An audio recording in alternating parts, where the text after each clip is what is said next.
लोग कहते हैं वो 4000 वर्षों तक जिए। लोगों का कहना है कि इस पेड़ को अगस्त ने 6000 साल पहले लगाया था। इसे डोडा सैम्पिके कहते हैं। ऐसा माना जाता है कि अगस्त मुनि ने इस लिंग के साथ अपने सूक्ष्म शरीर को यहीं छोड़ा था।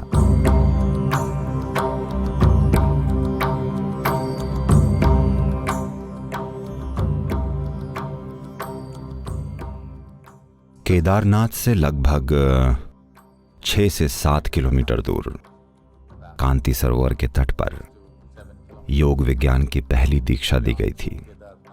उस जगह को कांति सरोवर कहते हैं। कांति सरोवर यानी कृपा की झील।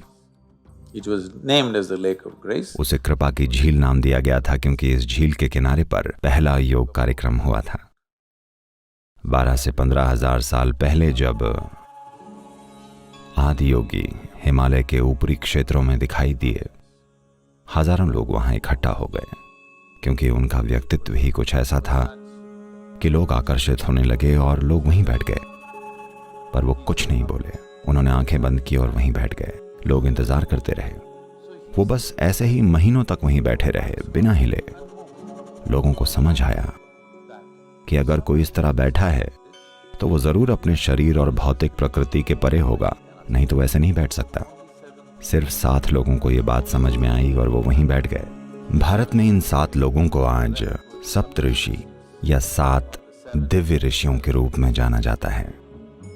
उन्होंने उन्हें कुछ शुरुआती साधनाएं दी और कहा, आप तैयारी करें, फिर देखते हैं। एक दिन जब शिव का ध्यान उन पर पड़ा तब उन्होंने देखा कि ये चमकते हुए पात्रों की तरह हो गए हैं। जो आत्मज्ञानी है, जब वो ऐसे चमकते हुए प्राणी देखता है तो वो चुप नहीं रह सकता। शिव ने देखा ये लोग वाकई तैयार हैं और तब वो कांति सरोवर के तट पर बैठ गए और उन्होंने योग विज्ञान की व्याख्या करनी शुरू कर दी। इस विज्ञान और इस ज्ञान को आत्मसात करने के लिए और इसे अपने मानवीय रूप का एक हिस्सा बना लेने के लिए वो लंबे समय के लिए हाइबरनेशन या सुषुप्तावस्था में चले गए। उनमें से सबसे प्रमुख ऋषि जो हमारे लिए सबसे ज्यादा महत्वपूर्ण हैं, जिन्होंने दक्षिण की यात्रा करना चुना, उन्हें अगस्त्य मुनि के नाम से जाना जाता है। उन्होंने जमीन के नीचे मौजूद एक स्थान में जाकर अपनी साधना करनी शुरू कर दी। किंवदंतियों का कहना है कि वो हजारों वर्षों तक उस जगह में हाइबरनेशन की स्थिति में रहे और फिर जब वो उससे बाहर आए तो उन्होंने उस ज्ञान को पूरी तरह से अपने और अपने सिस्टम का एक हिस्सा बना लिया था। तार्किक या बुद्धि के स्तर पर नहीं, बल्कि अपने खुद के मानव तंत्र में गूंजने वाली एक प्रक्रिया के रूप में। फिर उन्होंने दक्षिण जाने के अपने मिशन को पूरा करने का फैसला किया और वो 7 ऋषियों में सबसे प्रमुख बन गए क्योंकि उन्होंने भारतीय उपमहाद्वीप के दक्षिणी हिस्से में जबरदस्त जोश के साथ योग विज्ञान को फैलाया। और जितना मैंने सुना है,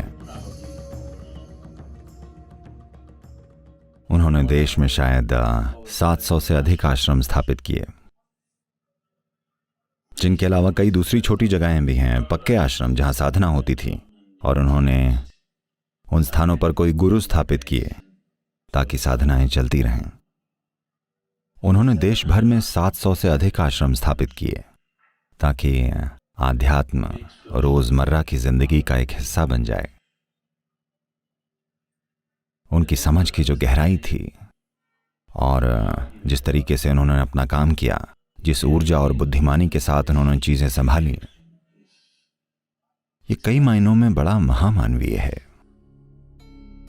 कई मायनों में अगस्त्य ऐसे हैं कि आप उन्हें करीब करीब दक्षिण भारतीय रहस्यवाद का जनक कह सकते हैं। अगस्त्य के माध्यम से दक्षिण भारत में योग का एक विशेष रूप सामने आया। लोग कहते हैं कि वो 4000 वर्ष तक जीवित रहे। हमें नहीं पता कि वो 4000 वर्ष जीवित रहे या नहीं, पर निश्चित रूप से वो सामान्य मनुष्यों की तुलना में बहुत ज्यादा समय तक जीवित रहे। अगर आप उनके जीवन में उनके द्वारा किए गए कामों की मात्रा देखें तो ऐसा नहीं लगता कि वो 100 वर्षों में मर गए होंगे। कम से कम वो 400 साल जीवित रहे होंगे, क्योंकि उन्होंने इतने सारे काम किए हैं जिन्हें एक छोटी समय सीमा में करना संभव नहीं है। आज हम जेट विमान से और गाड़ी चलाकर यहाँ वहाँ जाते हैं।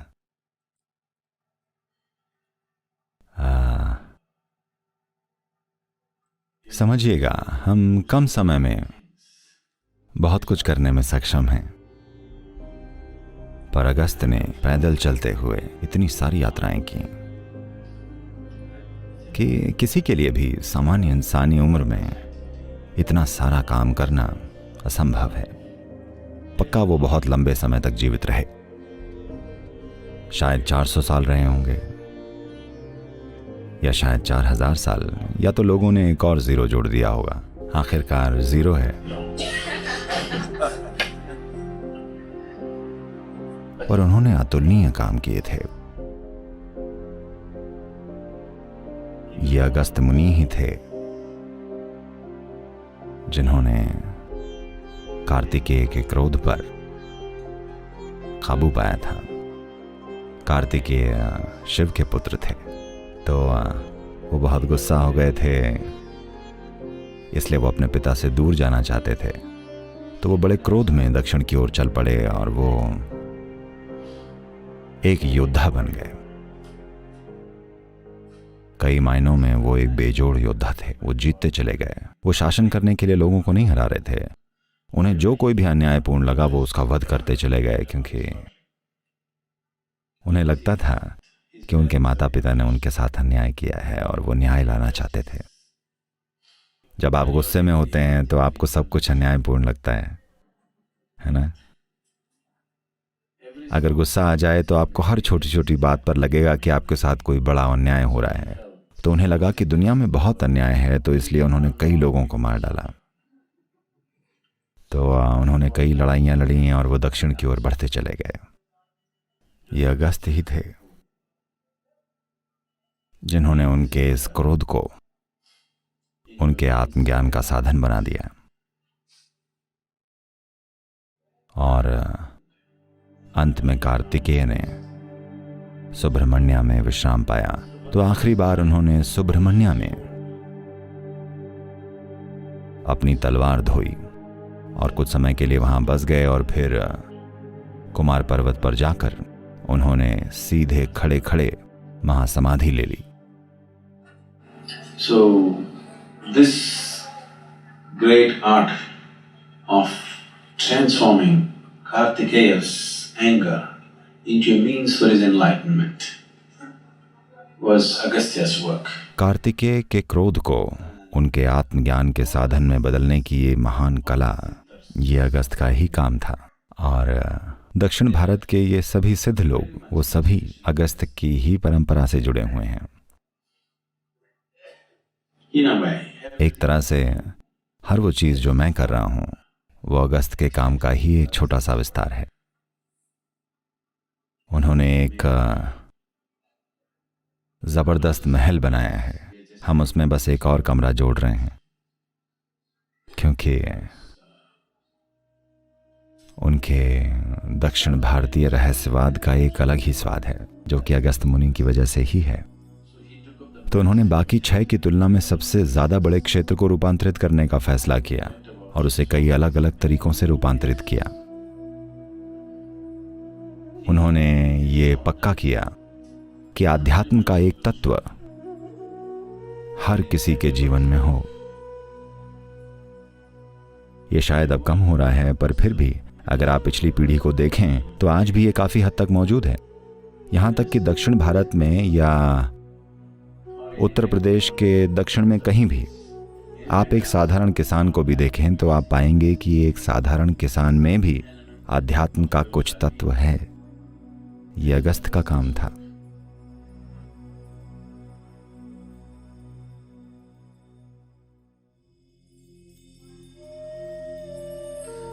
This is an area where Agastya Muni walked. Probably he even visited this temple, either himself. ये एक ऐसी जगह है जहां अगस्त्य मुनि चले थे। शायद वो इस मंदिर में भी गए थे, या तो वो खुद या शायद उनके लोगों में से कोई एक, क्योंकि इस लिंग की प्रकृति अगस्त्य के काम करने के तरीके से मिलती जुलती है। तो या तो वो खुद या उनके जैसे किसी व्यक्ति ने या उनके सिलसिले के किसी व्यक्ति ने इस लिंग की प्राण प्रतिष्ठा की है। ये शुद्ध क्रिया है, यानी 100% ऊर्जा का काम, और कुछ भी नहीं, ना कोई मंत्र ना कोई तंत्र, कुछ भी नहीं। ये 100% ऊर्जा का काम है। मैं भी ऐसा ही हूँ, बस यही एक चीज है जो मैं जानता हूँ।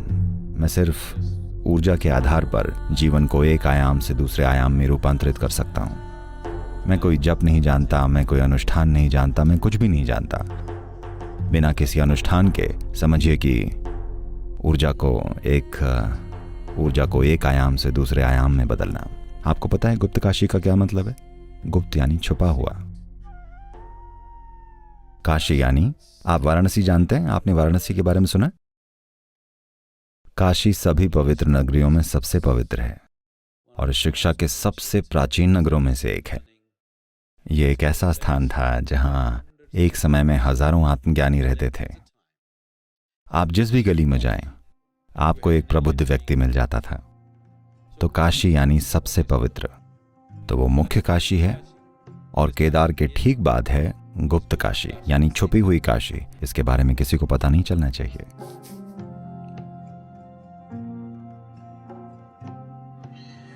There are a whole lot of stories like this about Agastya's journey down south. Agastya की दक्षिण यात्रा के बारे में ऐसी बहुत सारी कहानियां हैं कि जब वो दक्षिण की ओर जा रहे थे तब उनकी मुलाकात विंध्याचल से हुई। विंध्य भारत में एक और पर्वत श्रृंखला है जो हिमालय की तुलना में बहुत पुरानी पर्वत श्रृंखला है। हिमालय भूगर्भीय या जियोलॉजिकल रूप से बहुत ही युवा पर्वत है, तो विंध्याचल और ज्यादा पुराना पर्वत है। ये दुनिया के सबसे पुराने पर्वतों में से एक है। तो सभी पहाड़ों के बीच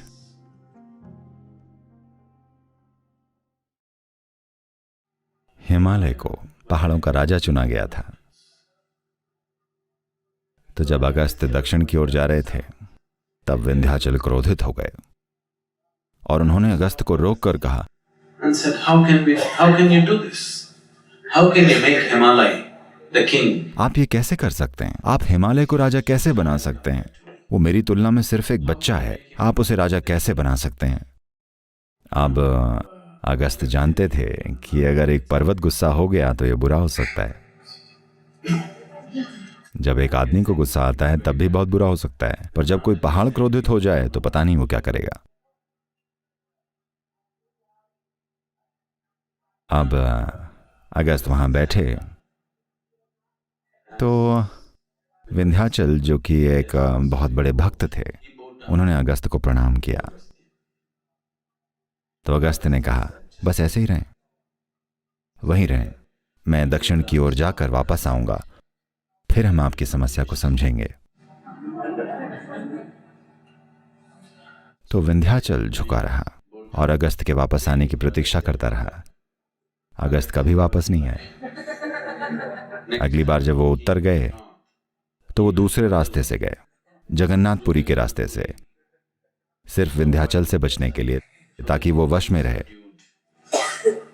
और ज्वालामुखी बनकर फट ना जाए। तो विंध्याचल बहुत छोटा रह गया। वो छोटा है क्योंकि वो झुका हुआ है। हिमालय ऊंचा है क्योंकि वो खड़ा है और अभी भी बढ़ रहा है। कहीं भी दक्कन के पठार में अगर आप यात्रा करें तो लगभग हर जगह आप गांव में देखेंगे कोई कहेगा, ये वो गुफा है जहां अगस्त्य ने ध्यान किया था, ये वो स्थान है जहां अगस्त्य ने ऐसा किया था। बीआर हिल्स के सभी स्थानों में, जिसे बिलीगिरी रंगन बेट्टा कहते हैं, जो कर्नाटक में चामराजनगर जिले में स्थित है।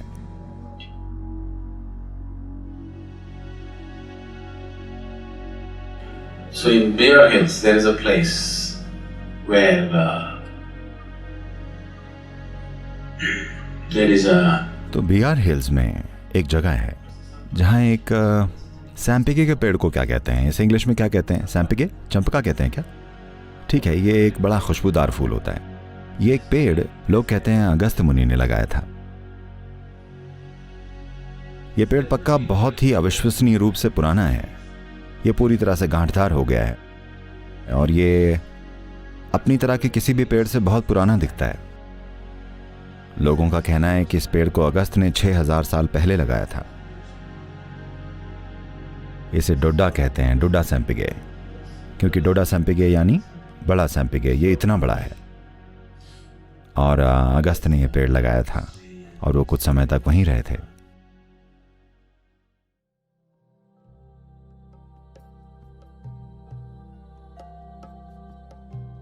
कावेरी नदी में एक बीच का बिंदु है,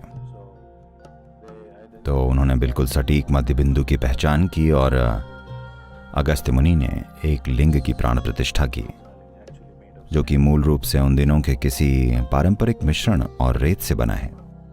तो ये एक रेत का लिंग है जो आज भी बरकरार है, शारीरिक रूप से ही नहीं, हर तरह से बरकरार। इसे कावेरी की नाभि के रूप में देखा जाता है क्योंकि ये मध्य बिंदु है। और उन्होंने जो बनाया है, काश मेरे पास यहां बिताने के लिए थोड़ा और समय होता, पर यह धमाकेदार है, जैसे कि इसे कल ही बनाया हो, और यह अविश्वसनीय है।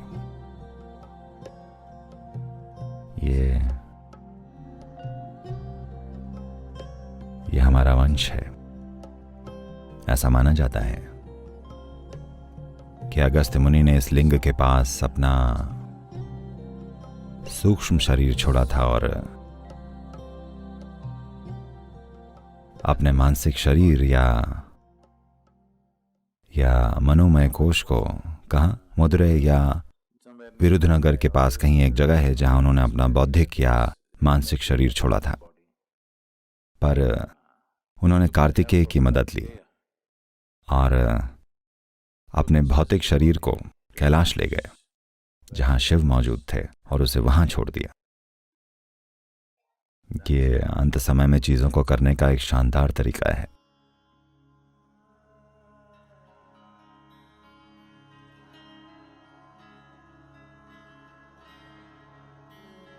कैलाश मेरे लिए एक जबरदस्त आध्यात्मिक पुस्तकालय की तरह है।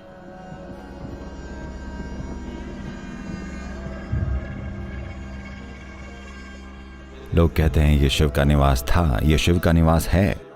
इसका मतलब ये नहीं कि वो आज भी वहां बर्फ पर नाचते हैं। इसका मतलब कि हर वो चीज जो वो थे, इस जगह में वो निवेशित है। न केवल वो, बल्कि हर कोई जो आया। मेरे लिए सबसे महत्वपूर्ण बात ये कि अगस्त्य मुनि ने, हमें पता है, कैलाश में अपनी ऊर्जा का निवेश किया था। तो अगस्त्य ने कैलाश के दक्षिणी हिस्से में अपना सब कुछ निवेश कर दिया। यह अविश्वसनीय है, अविश्वसनीय यानी बिल्कुल अविश्वसनीय। प्राकृतिक सौंदर्य की दृष्टि से तो इसके लिए शब्द ही नहीं है, पर शक्ति और ऊर्जा की दृष्टि से भी यह बिल्कुल अतुलनीय है।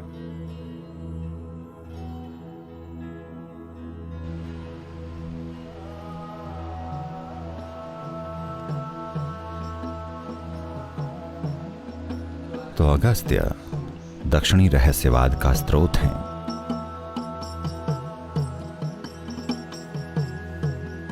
मैं जो कुछ भी हूं, उसका स्रोत अगस्त्य मुनि ही है। आप कह सकते हैं मैं बस उनका एक नाखून हूं जो फिलहाल आपके जीवन को कुरेद रहा है।